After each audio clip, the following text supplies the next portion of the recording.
nanti aku kasih tutorial di tutorial cara aku jeda dulu ya.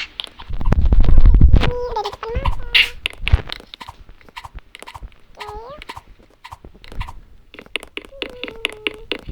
Aku udah dapet ini ya, soalnya aku